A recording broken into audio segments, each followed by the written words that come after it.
Donc, bac, mathématiques, Amérique du Nord, 21 mai 2025, exercice 3, affirmation 2. Donc, on a des affirmations, il faut dire si elles sont vraies ou fausses, et il faut justifier. On est le cas d'un exercice dans géométrie dans l'espace, et donc l'espace est rapporté à un repère orthonormé OIJK. On a une représentation paramétrique de droite, on a une droite D qui a pour représentation paramétrique qui nous est donnée dans l'énoncé qui est juste là. Et on a aussi un point A, on a aussi d'autres points, mais dans cette affirmation, ce n'est pas tellement utile. Et donc, on nous donne cette affirmation 2, ils nous disent, affirmation 2, le plan passant par A est orthogonal à la droite D, a pour équation cartésienne, x plus 3z plus 3 égale 0. Voilà. Donc, comment on va voir si ce plan est bien orthogonal à la droite D et passe bien par le point A. Déjà, on va vérifier que le point A appartient bien à ce plan. Et donc, pour cela, on va vérifier que ces coordonnées vérifient l'équation du plan. Donc là, on a ces coordonnées. Quand un point appartient à un plan, eh bien, ces coordonnées vérifient l'équation du plan. C'est-à-dire que si on remplace les coordonnées dans cette équation, ça doit bien être, l'égalité doit bien être vérifiée. Donc, du coup, ce que l'on va faire, c'est qu'on va faire x a plus 3za plus 3. On remplace donc x et z, parce que là, il n'y a pas y dans ce plan, dans cette équation-là, par les coordonnées de a. Et donc, xa, c'est 3, plus 3 fois, alors za, c'est moins 2. Et ensuite, plus 3. On continue le calcul. Ça va nous donner 0. Donc, on peut dire, donc, A appartient au plan, ou alors le plan passe par A. Donc bien sûr le plan qui a cette équation-là, puisque les coordonnées de A vérifient l'équation du plan. Mais ce n'est pas tout. Donc on a bien le point A qui appartient au plan, mais il faut aussi vérifier la deuxième chose, c'est qu'il faut que ce plan soit orthogonal à la droite D. Comment on va vérifier que ce plan est orthogonal à la droite D, ou que la droite D est orthogonale au plan?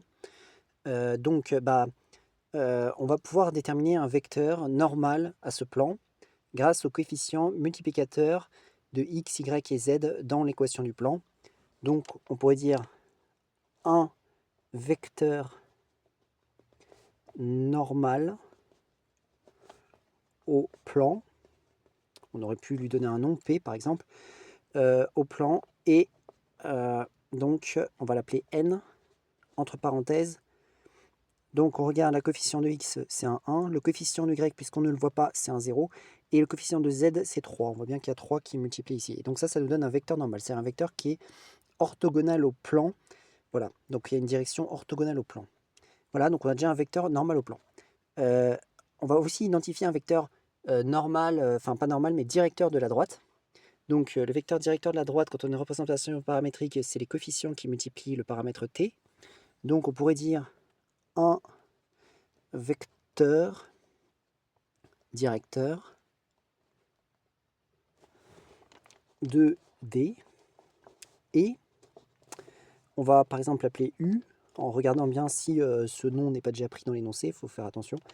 Je ne sais pas, je n'ai pas l'énoncé total ici. Moins 6, voilà. Pourquoi? J'ai pris les coefficients, parce que là, selon x, c'est moins 2, selon y, c'est 0, puisqu'on ne voit pas de t, et là, selon z, c'est moins 6.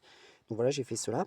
Maintenant, la question, c'est de se demander si le vecteur directeur de la droite est collinaire au vecteur normal au plan, ou alors égal.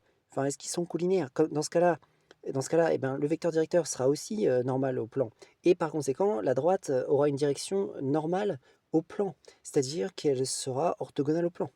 Bon, là, on voit bien que ces deux vecteurs sont collinaires. On voit bien qu'ils sont collinaires, hein, on le voit bien, parce que je prends n, on multiplie par moins 2 chacun de ces coefficients, on retrouve chacun de ces coordonnées, on retrouve bien les coordonnées de u. Donc on peut dire, on remarque que u égale moins 2n. C'est ce que nous remarquons. Après, si c'est dur à voir, hein, ce qu'il faut faire, c'est qu'il faut diviser les coordonnées de x avec la coordonnée de x de n, les coordonnées de y avec la coordonnée de n. Enfin, voir si on multiplie toujours par le même coefficient pour passer de les coordonnées selon x, de coordonnées selon y, coordonnées selon z, pour passer de l'un à l'autre. Voilà. Bon, alors par contre, on ne peut pas diviser 0, donc bien sûr, il faut juste regarder si on multiplie toujours par le même coefficient. Ici, c'est bien vrai, c'est moins 2.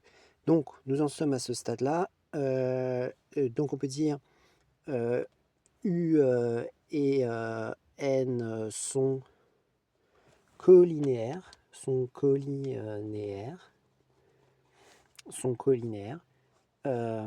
donc D, dont le vecteur directeur est U, est orthogonal au plan.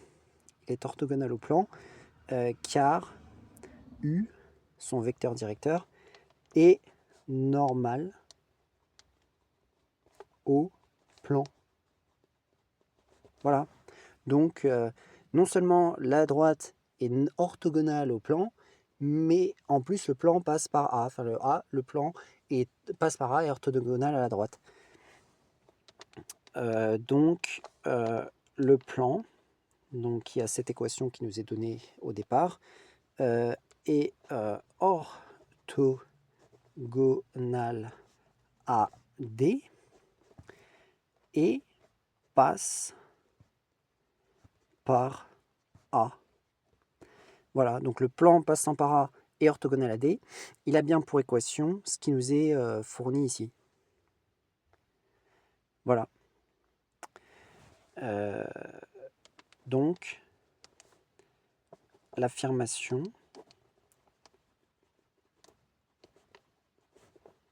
est vraie. Et donc, voilà pour cette affirmation numéro 2, exercice 3, bac mathématiques Amérique du Nord, 21 mai 2025.